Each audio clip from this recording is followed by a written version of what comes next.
We are well and truly into the autumn season, which means it is almost time for Halloween. So we need some spooktacular reads. But if I'm honest, I'm not reading much at the minute, so I'm going to prioritise short books. So these are my book recommendations for short, spooktacular books. Starting with the one and only Daphne Du Maurier. Now, this looks like a giant read. Don't worry, this is a collection of short stories. So whilst I would recommend this edition of short stories, which is After Midnight by Scribner, there's actually about 17 or so short stories in here, and you could just read one or two of them for a short spooktacular read.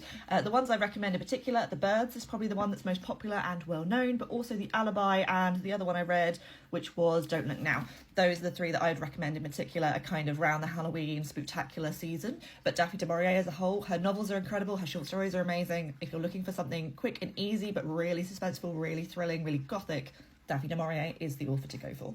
The next book recommendation is one that is often recommended to me, particularly at this time of year, so I actually haven't read this one, but I'm planning to, and that is We Have Always Lived in the Castle by Shirley Jackson.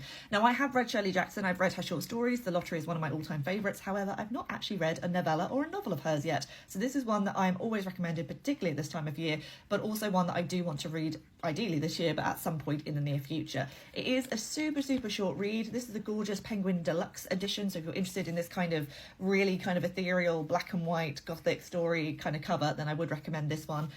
Like I said, it is only about 200, not even that, 150 pages or so in length. So a really short gothic mystery, suspenseful classic from a novelist who, or a writer even, who knows how to grip their audience. And I know so much of that because of the short stories.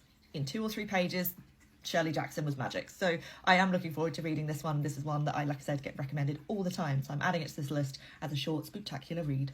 And then finally, I often recommend things like the Brothers Grimm fairy tales at Halloween because they are macabre and dark and very different to the kind of Disney-fied fairy tales of age. However, this time around, I'm going to recommend the complete fairy tales of Oscar Wilde. Now, I have read one fairy tale of his years ago, back when I was at university, which I believe was The Happy Prince, which is included in this edition, which is the Penguin English Library edition, which came out at the beginning of September. This is a very short collection, very easy reading. They're not the darkest in comparison to the likes of the Brothers Grimm. However, they are still fairy tales, and fairy tales are great at this time of year. So if you're looking for a collection of short stories, a short book to read over the Halloween period that isn't particularly terrifying, but still kind of within that sort of Halloweenish vibe, then the complete fairy tales of Oscar Wilde might just be the book for you.